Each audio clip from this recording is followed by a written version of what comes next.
So don't get caught up in the time. Look at the other information, okay?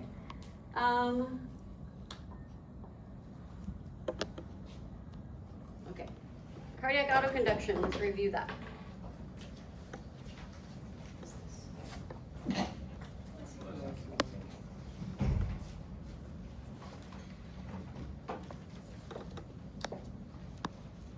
What was the other term I gave you for cardiac autoconduction? Intrinsic control of heart rate. So the heart controlling itself. Where does it start? Sinoatrial node. And what does the SA node do? Initiates the signal. 100 beats per minute, natural sinus rhythm, and contraction in the atria. Then where's the signal go? Atrioventricular node, and what does the AV node do? Okay, why do we want to delay the signal? So the ventricles have time to fill with blood. Then where's the signal go? Down the AV bundle, up through the Purkinje fibers, which cause contraction in the ventricles. Okay, that whole thing happening once is called one cardiac cycle. It's broken into two parts. What are the two parts? Diastole and systole. All you need to remember is that systole means ventricular contraction. If you can remember that systole means ventricular contraction, you can figure out everything else. If systole means ventricular contraction, what are the ventricles doing during diastole? Yep. And we're mostly concerned with the ventricles, and the atria are doing the opposite. Okay? That's as far as we got. Okay, so now we need to talk about extrinsic control of heart rate. If nothing is acting on your SA node, your heart rate is 100 beats per minute. That's almost never happening. Okay, usually your heart rate is much lower when you're resting or much higher when you're exercising. So that means there's something else acting on the SA node to cause your heart rate to slow down or speed up. So this is going to be extrinsic control of heart rate.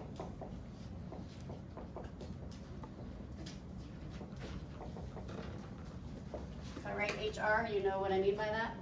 Yeah. Okay, so here's where we need to talk about the parasympathetic nervous system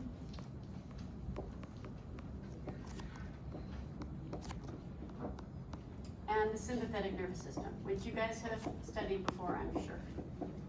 Right? Okay. Parasympathetic nervous system is in charge when you're resting. It's your rest and digest system. It's trying, when it's active, it's trying to slow everything down.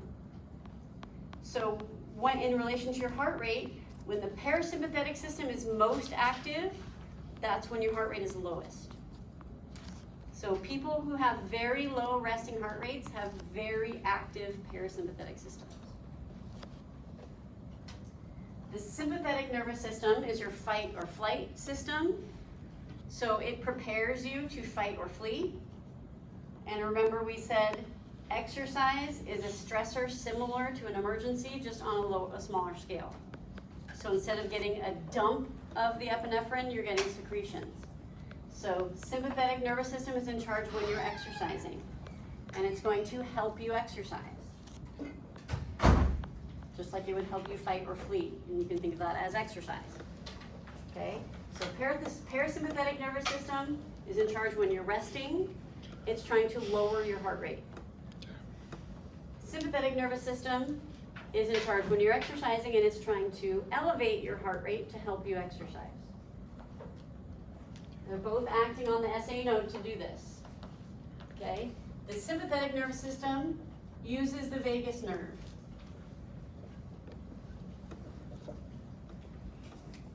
So the vagus nerve is a parasympathetic nerve that acts on the SA node. If the vagus nerve is sending a lot of signals to the SA node, what does that do to your heart rate? It lowers it. So the vagus nerve is at its most active when you are resting.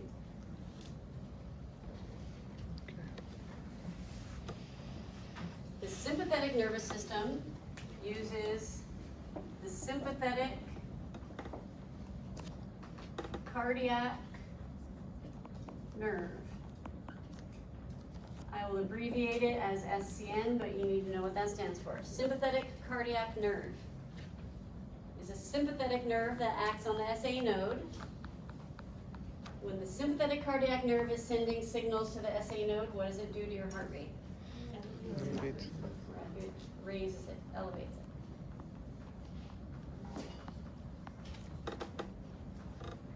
We draw the line between the two systems at 100 beats per minute. Anything below 100 beats per minute is controlled by the parasympathetic nervous system. Anything above 100 beats per minute is controlled by the sympathetic nervous system. So if we look at it on a continuum here, from 60 beats per minute at rest to, let's say, 200 beats per minute at max. If you're sitting in your chair and your heart rate is 60 beats per minute, your parasympathetic nervous system is very active. Your vagus nerve is sending a lot of signals. If you get up and start walking around, and then, let's say, walking 3.5 miles per hour, what's going to happen to your heart rate? It's going to increase. 60, 70, 80. What's causing that? Is the sympathetic nervous system doing this? Sympathetic nervous system doesn't take over until we're over 100 beats per minute. So what's happening here to cause the heart rate to increase? The vagus nerve is less active. It's decreased activity of the parasympathetic system that causes the increase from 60 to 100. Okay? So anything under 100 beats per minute is controlled by the parasympathetic system. The more active the parasympathetic system is, the lower your heart rate. So as you start to move and increase your intensity, the parasympathetic system starts to withdraw. Fewer signals through the vagus nerve to the SA node allows the heart rate to increase towards its natural sinus rhythm. It was being suppressed. So if we suppress it less, it increases towards it where it wants to be at 100 beats per minute. Okay, there's no sympathetic activity here yet, or very little. Go ahead. How does it suppress it? Because in previous chapters you said you can't send a suppressing signal. So this is not a motor neuron. Got it. This is a nerve that's going to the SA node of the cardiac autoconduction system. That's different. But that's a great point. So because it's a parasympathetic nerve, it's going to slow everything down. Okay? So now you're on a treadmill, 3 miles per hour, 4 miles per hour, 5 miles per hour, 6 miles per hour.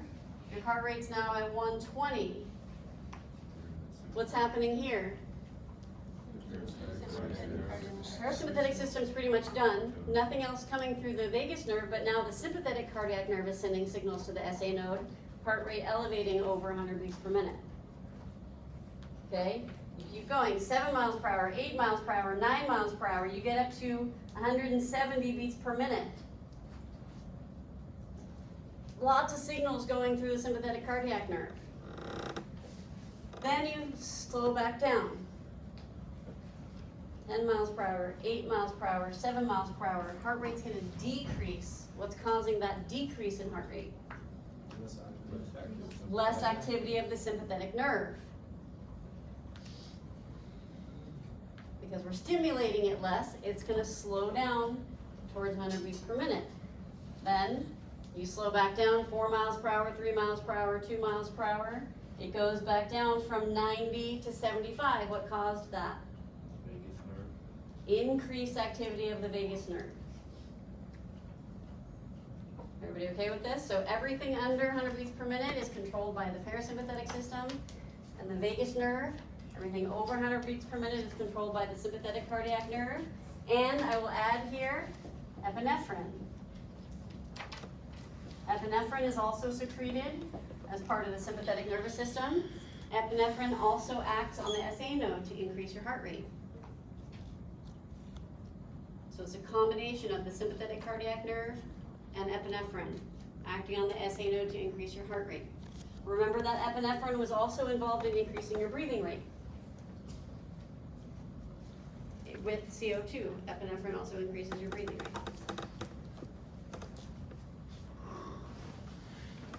We're going to see today it's involved in a lot of things. Okay, so this is extrinsic control of heart rate. I'm going to draw that same information in a graph. So this is still extrinsic control of heart rate. This graph is going to have intensity on the x-axis, low, medium, high. It's going to have heart rate on the y-axis. Instead of doing low, medium, high, I'm going to put numbers here. Our low number is going to be about 60 beats per minute. Our high number is going to be about 200 beats per minute. We already know what this graph looks like. We've drawn it before. At low intensity, where's your heart rate? At high intensity, where's your heart rate? And it's a linear relationship. As exercise intensity increases, heart rate increases. We already know that. What I'm going to add here is 100 beats per minute. What's the significance of 100 beats per minute? Natural sinus rhythm. So again, if somebody's going from sitting to increasing their exercise intensity, same situation I just described, 1 mile per hour, 2 mile per hour, 3 mile per hour, 4 mile per hour, heart rate is increasing towards 100. What's causing the increase in heart rate from 60 towards 100?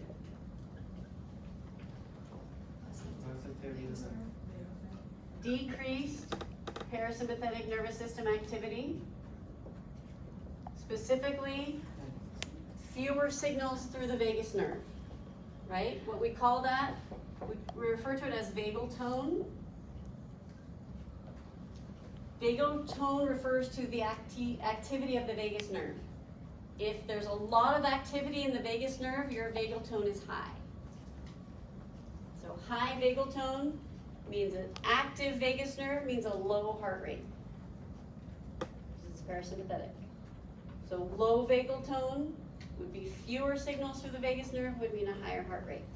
So increased intensity is going to decrease parasympathetic nervous system activity, specifically through decreased vagal tone, meaning fewer signals through the vagus nerve, allowing the heart rate to increase towards 100 beats per minute. Are you with me on this? It's the same thing I just said, I'm just drawing it in a graph.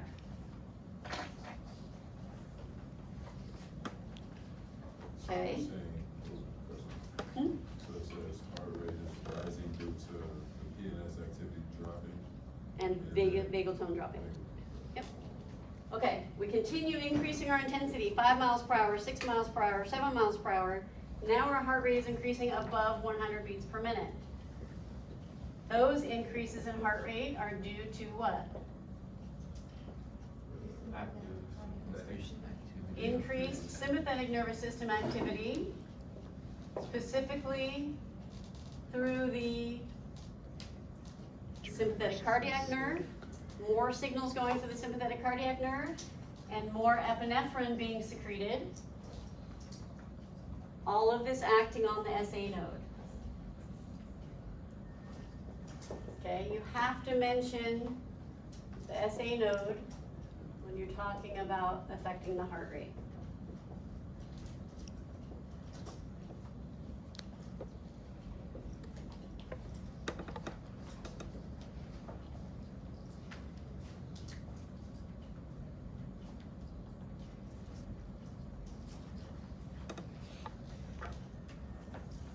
So intrinsic control of heart rate is the heart controlling its own rhythm.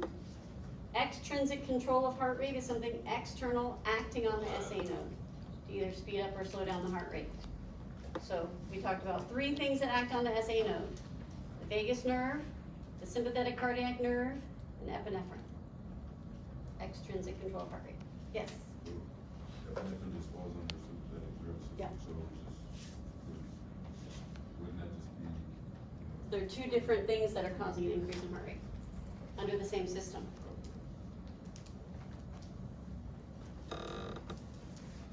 Okay? Any other questions on that? Okay, so,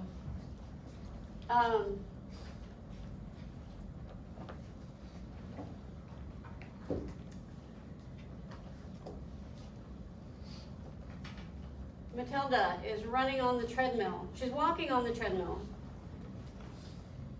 3 miles per hour, and she increases it to 4 miles per hour, and her heart rate goes up from 75 to 85 beats per minute.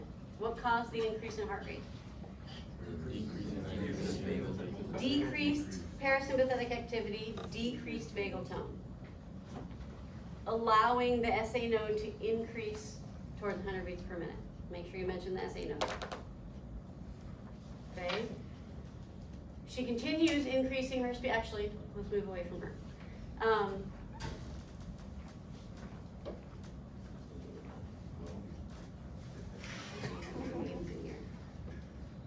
Oren is running on a treadmill, 7 miles per hour, and he's going to increase his speed to 8.5 miles per hour. His heart rate is increasing from 140 to 155 beats per minute. What's causing that? Sympathetic nervous system activity increasing, more signals through the sympathetic cardiac nerve, more epinephrine acting on the SA node. Increase the heart rate. Good. Okay.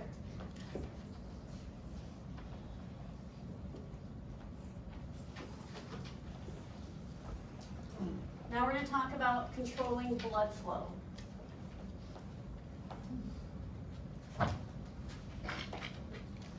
So we mentioned this before. This is the muscle. These are the vessels delivering blood to the muscle.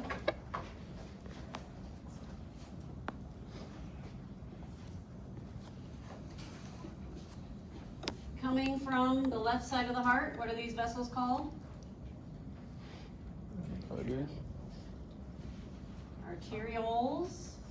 They're carrying oxygenated blood, right? Because they're coming from the left side of the heart. As they get, sorry, these are arteries.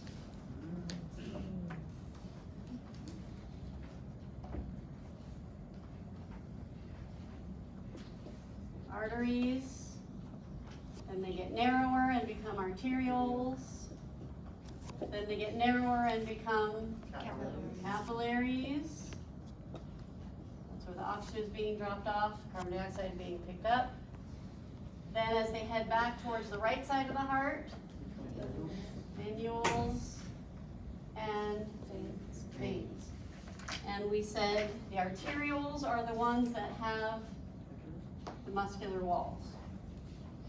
So this is how we control blood flow. Vasoconstriction is contracting these muscles and the vessel gets narrower. So vasoconstriction would be a narrowing of the arterioles, and that's going to decrease blood flow to this area.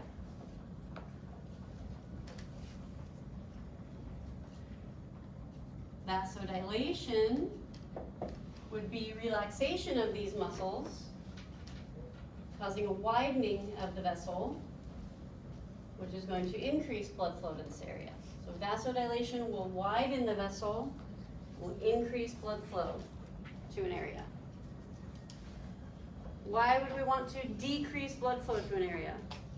Because other bodies might need more oxygen. But if it needs more oxygen, why are we decreasing blood flow to the area? Not enough oxygen. Okay, so We want to increase blood flow to areas that are active and need more oxygen. So we can decrease blood flow to areas that are inactive. Okay, it doesn't mean cutting off the blood flow, it just means decreasing, right? If you eat something, you got food in your digestive tract, we're gonna increase blood flow there because that's where it's needed. If you're pushing pedals on a bike, we're gonna increase blood flow to your quads. We can decrease blood flow to your biceps because they're not active. Okay, so we use vasoconstriction and vasodilation in different parts of your body to redirect blood flow to where we want it. So we have intrinsic control of blood flow and extrinsic control of blood flow. Intrinsic control of blood flow is the arteriole controlling itself. Extrinsic control of blood flow is something external acting on the arterioles to cause vasodilation or vasoconstriction. Okay, we're going to start with extrinsic control of blood flow.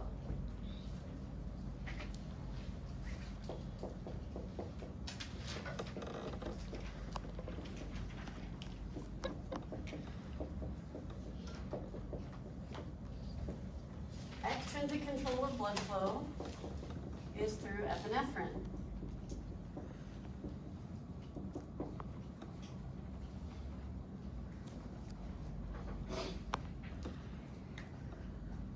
Epinephrine acts on the arterioles and causes vasoconstriction.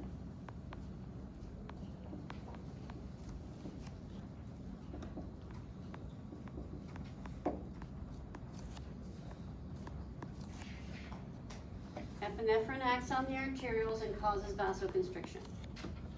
We know that epinephrine is released during exercise as part of sympathetic nervous system activity. So, if you start pedaling on a bike, you're going to secrete epinephrine, it's now in your blood. The blood is going all through your body.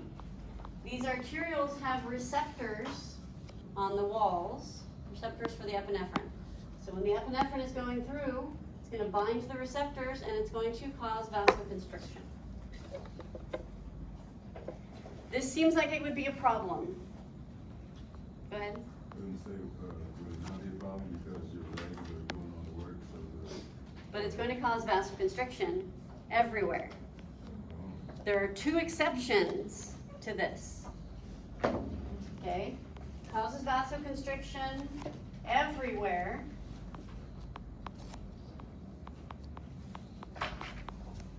Except two exceptions to this. The arterioles near the skin. The arterioles near the skin have a different kind of receptor.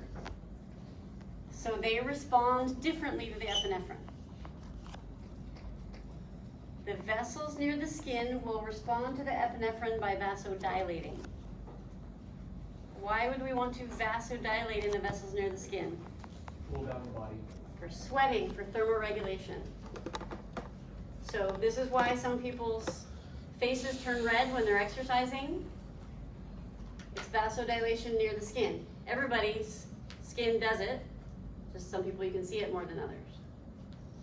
But vasodilation of the skin is to help you sweat for thermoregulation.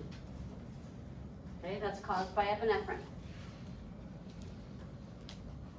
The other place that is not going to vasoconstrict in response to epinephrine is at the active muscle. Because the active muscle has another system in place that's going to cause vasodilation. And that's going to be the intrinsic control of the arterioles. There's another system in place at the active muscle that's going to cause vasodilation. So, think about this. You're pushing pedals on the bike. You're primarily using your quads. You're secreting epinephrine.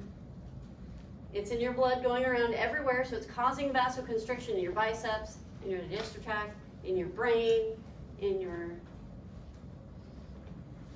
deltoids, wherever. it's causing vasodilation in the vessels near your skin, so you're gonna start to sweat. And then the arterioles in your quads where you're working are going to vasodilate. So we're redirecting the blood flow to the skin and to the active muscle, vasoconstricting everywhere else. So it's set up exactly the way we need it. That's kind of where I was going at. Yeah, but it's, the epinephrine is not going to, it's still going to try to cause vasoconstriction in the active muscle, but there's something overpowering it in the active muscle. So I'm gonna do next. Which is the vasodilation. Vasodilation, yeah. Can I erase this graph? Everybody have it okay? So at the exercising muscle, we're going to have intrinsic control of blood flow. At the active muscle. Yep.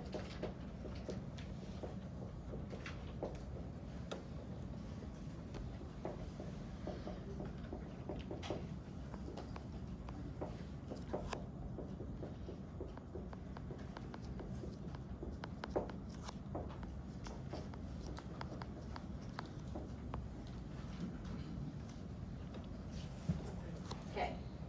If this is the active muscle, and it's exercising at a high intensity, it's going to create a very specific environment. What's being produced a lot of in an active muscle?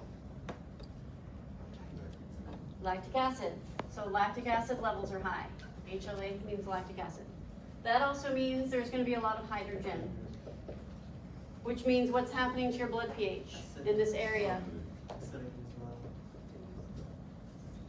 What's happening to the temperature in this area? It rises. What's happening to carbon dioxide levels in this area? Increase. Carbon dioxide is being produced, okay? And oxygen is being consumed, so oxygen levels are low. So this is the environment that's created at the exercising muscle. So in this example, our quads. We can feel this, it feels like burning and fatigue because we already talked about how hydrogen is, we did talk about how hydrogen is causing fatigue, right? Okay. So, most of these are chemical changes in the blood. What sensory receptor will sense that?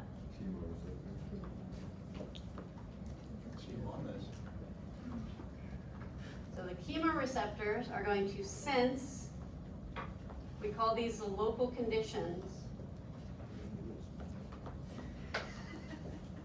at the exercising muscle.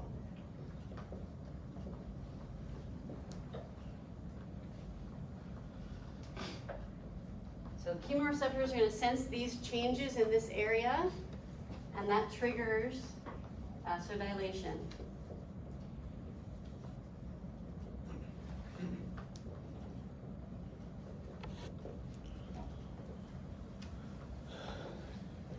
That's going to increase blood flow to this area. That blood flow is going to bring more oxygen. It's going to clear out the carbon dioxide and clear out the hydrogen. It's going to help you continue to exercise. So the epinephrine is still in this blood, trying to cause vasoconstriction here. But this process can overpower that. So we get vasodilation in the exercising muscle, we get vasodilation at the skin, and we get vasoconstriction everywhere else.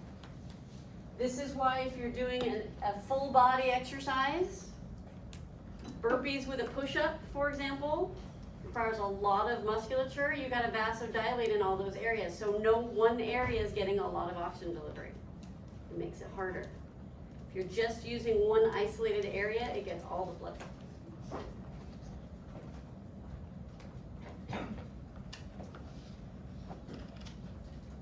Questions on intrinsic or extrinsic control of blood flow? Yes. So this intrinsic happens just by itself, correct? Yeah, in any muscle that's active, it's going to create these conditions and cause vasodilation to increase blood flow to that area. It's actually a negative feedback loop. So what would it, how would it be different from Extrinsic is something external acting on it. If epinephrine is acting on the arterioles, it's extrinsic. If the arterioles are controlling themselves, it's intrinsic. Yes, What would be a cause of both of these happening? the cause of, Like intrinsics, that's rest, right? no, intrinsic does not mean rest. Intrinsic means self-control. Okay, so that's the arterioles controlling themselves. There's nothing acting on the arterioles here. They're controlling themselves. In extrinsic control, it's epinephrine acting on the arteriole. Okay, so I'm sitting on a bike, I'm pushing pedals against heavy resistance. That's going to cause the secretion of epinephrine. Epinephrine is going around in my blood, it's causing vasoconstriction in my upper body, in my digestive tract, in my brain. It's causing vasodilation at my skin so I can sweat. And then in my quads, I've got hydrogen being produced, lactic acid, carbon dioxide, low oxygen levels, it's very acidic, the pH is low. That's sensed by the chemoreceptor, so I'm gonna get vasodilation in my quads. Yes? So you can say like the extrinsic control triggers the intrinsic. No, the local conditions are triggering the intrinsic control. The epinephrine is not triggering this. The local conditions are triggering this. The muscle contraction is triggering this. That's why it's gonna happen in the areas that are active.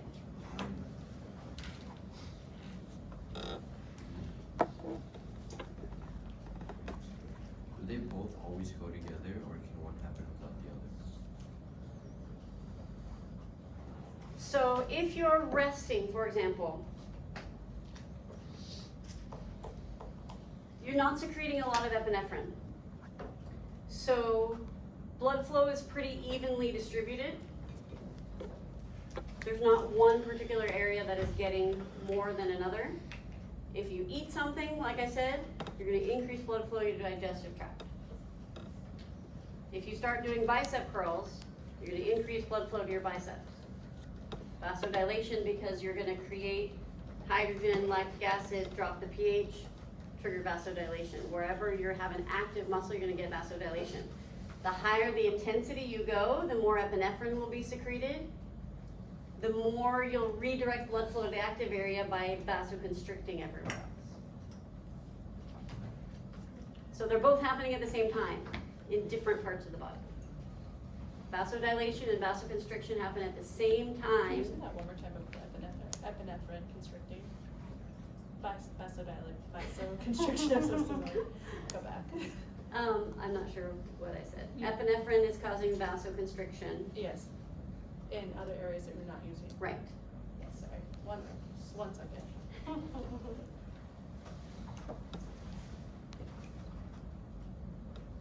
So we talked about now intrinsic and extrinsic control of heart rate and intrinsic and extrinsic control of blood flow. Don't confuse the two. Intrinsic means self-control, extrinsic means external control. If we're talking about intrinsic and extrinsic control of heart rate, we're talking about the SA node.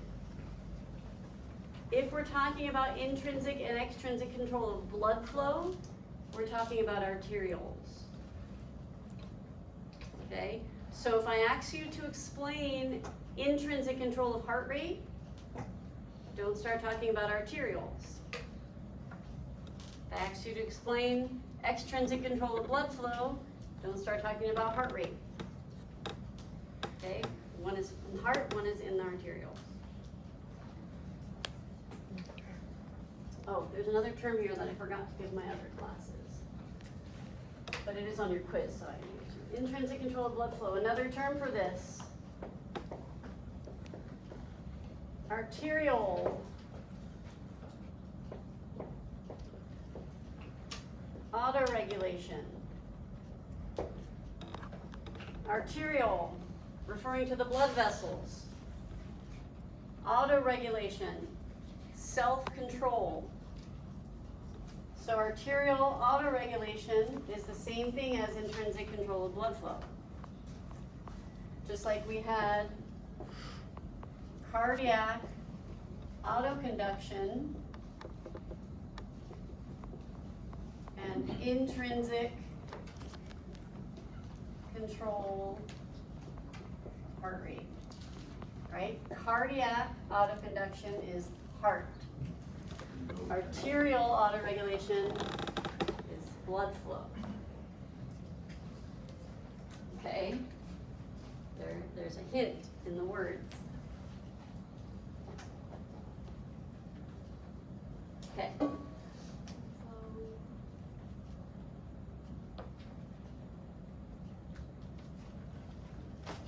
What's next? What's next on the study guide? Anybody have it out?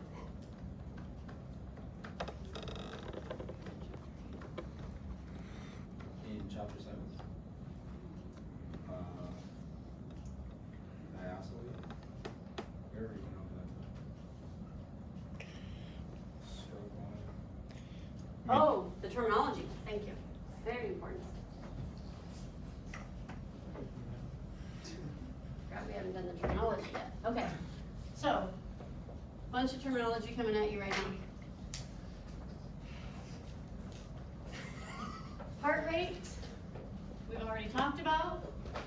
How could you define it? The number of times.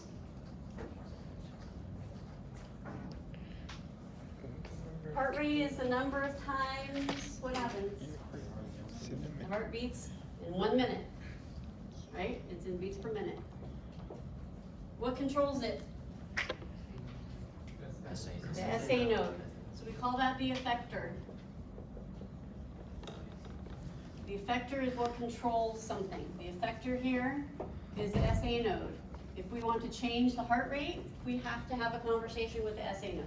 If we want to have an effect on the heart rate, we do it through the SA node.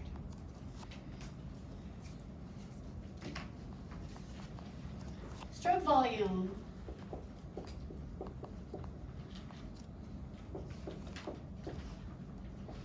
Stroke volume is the amount of blood pumped by the left ventricle in one contraction. Stroke volume is the amount of blood pumped by the left ventricle in one contraction. The amount of blood pumped by the left ventricle in one contraction. Volume refers to the amount of blood. The word stroke is referring to one contraction of the ventricle. This is controlled by the left ventricular myocardium.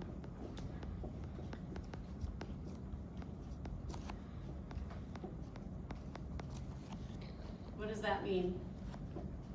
Left ventricular myocardium. The muscle of the left ventricle. Myo means muscle, cardium means heart. So this is just the muscular wall of the left ventricle. The more forcefully that muscle contracts, the more blood comes out. So if we want to increase our stroke volume, we need to tell the muscle of the ventricle to contract more forcefully.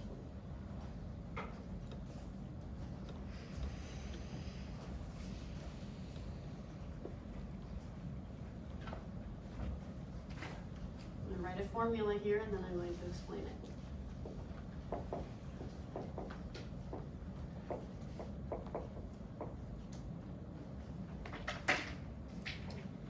Let's say I have a cup of water in it. Has 100 milliliters of water in it. I'm going to pour some of that water into a different cup, an unknown amount. And in that same cup left over, after I pour it out, there's 40 milliliters of water. Can you figure out how much water I poured out? How much? 60. How'd you figure it out? 60 plus 40. 100 minus 40. Okay? You can do that instinctively, as long as the numbers are easy. You do it instinctively. Make this the left ventricle. If we know how much blood is in the ventricle when it's full, bless you, and we know how much blood is in the ventricle after we empty it, we can figure out how much blood came out. Which one of these is stroke volume? The amount that came out, right? Stroke volume is the amount that comes out of the ventricle in one contraction. So this is stroke volume. This is the amount of blood in the ventricle when it's full. We call that end diastolic volume. It's the amount of blood in the ventricle when it's full. What is the ventricle doing during diastole? Relaxing and filling. So end diastolic volume just means the amount of blood in the left ventricle at the end of diastole. End diastolic volume means the amount of blood in the left ventricle at the end of diastole. During diastole, the ventricle is relaxed and filling, so this is when the left ventricle is full. I'm going to also call that preload. That's what we're loading the heart up with before we empty it.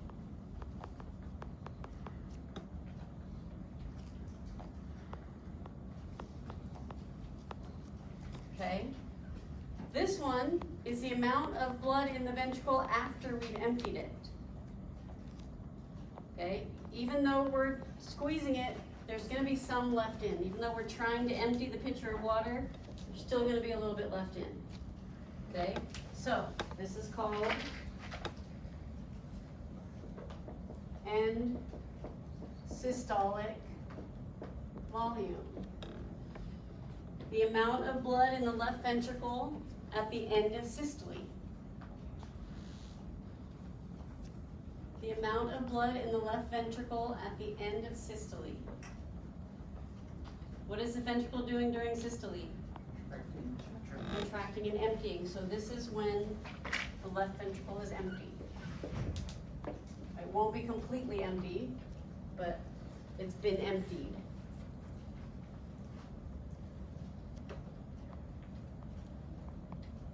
Okay, so the formula for stroke volume equals end diastolic volume minus end systolic volume.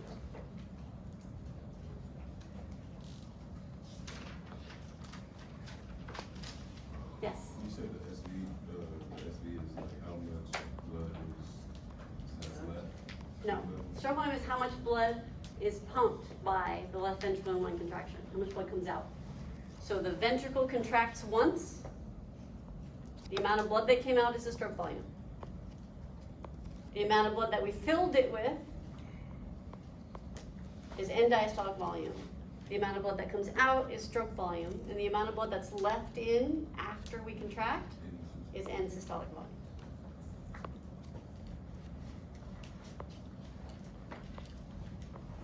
Okay? Any other questions on those terms? Cardiac output.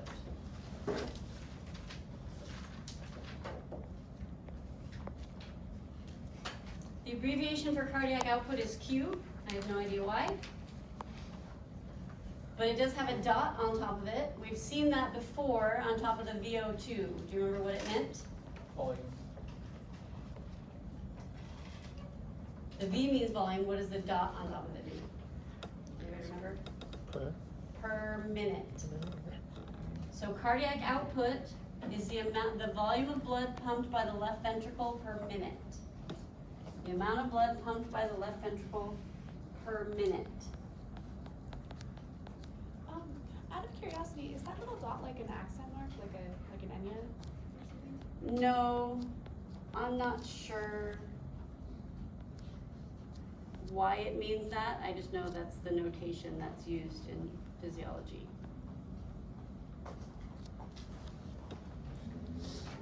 It's not like part of the alphabet.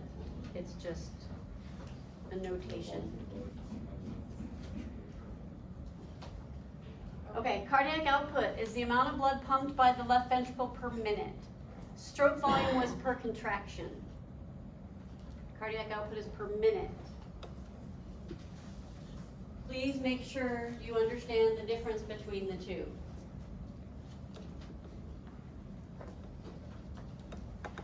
What helps me remember, putting the dot on the top of the Q helps me remember because I know that means per minute.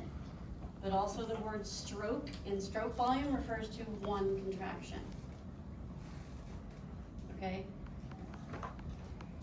You need to be working on these terms and all the terms I'm giving you with flashcards and writing out definitions. By the time you come in next Thursday, you should for sure 100% know the difference between stroke volume and cardiac output. I somehow get people on the second midterm and on the final that still don't know the difference between the two, and that just means you're putting in zero effort. Okay, you must know these terms, or you're not gonna understand anything I talk about after the midterm. Okay?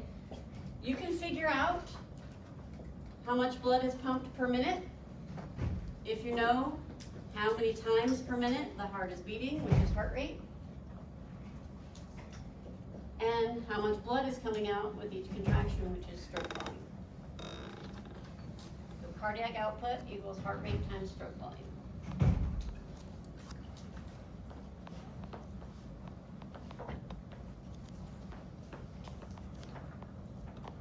Are we gonna need these equations on the test? Yes. You're not gonna do math with them, but you need to know the equations. Ejection fraction. Ejection fraction is what percent of the blood was pumped out of the left ventricle in one contraction. Ejection fraction, what percent of the blood was pumped out of the left ventricle in one contraction?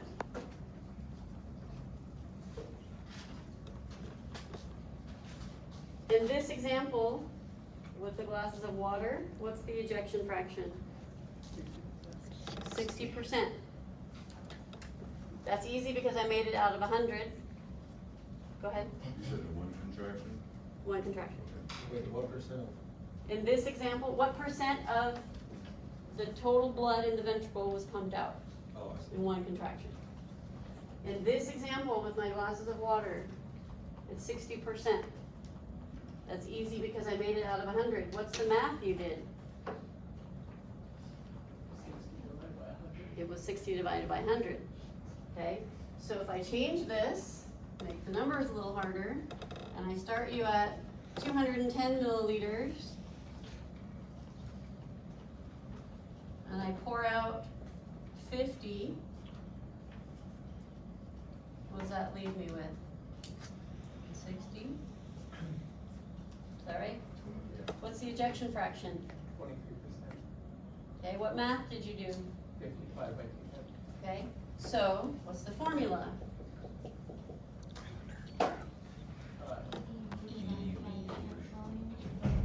We don't want to put the, S.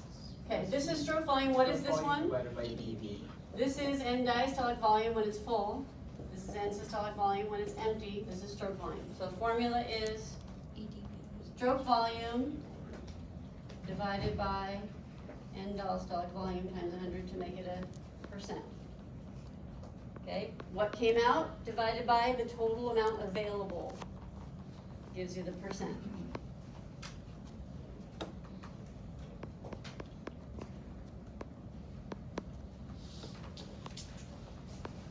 Do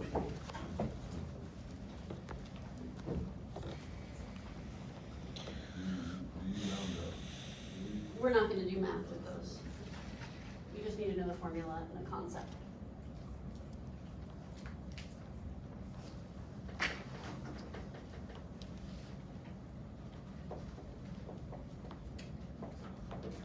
Blood pressure.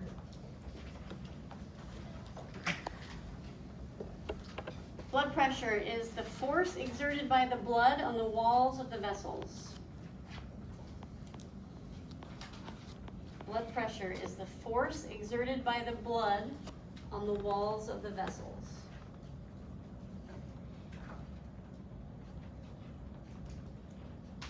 blood pressure is the force exerted by the blood on the walls of the vessels. So what I mean by that, you can picture the left ventricle contracting, pushing blood into the aorta. The more forcefully it contracts, the harder the blood hits the wall of the aorta. That's high blood pressure. So, what's a normal blood pressure? There are two numbers because there are two phases to the cardiac cycle, systole and diastole. One of these is systolic and one of them is diastolic. Which one is systolic? This is systolic blood pressure. It's blood pressure during systole. This is diastolic blood pressure. It's blood pressure during diastole. What is the ventricle doing during systole? Contracting. So that's why the systolic number is always higher, because the ventricle is contracting and the blood is hitting the wall of the vessel. Blood pressure is high. During diastole, what is the ventricle doing? Relaxing and filling. So the blood is not hitting the wall of the aorta. So blood pressure is low. As you increase your exercise intensity, it's normal for systolic blood pressure to go up because the ventricle is going to contract more forcefully because of the epinephrine. Blood's going to hit the aorta harder, blood pressure goes up. Diastolic blood pressure should not go up because the ventricle is relaxed.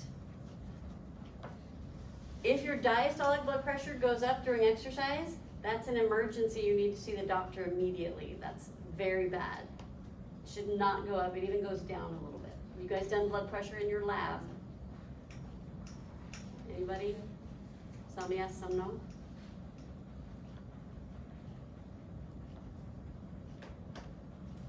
Questions on that? Anybody know the unit on that? If you've done blood pressure, what's the unit? Millimeters of mercury. Okay, let's take a break there. It is 5:06. Let's come back at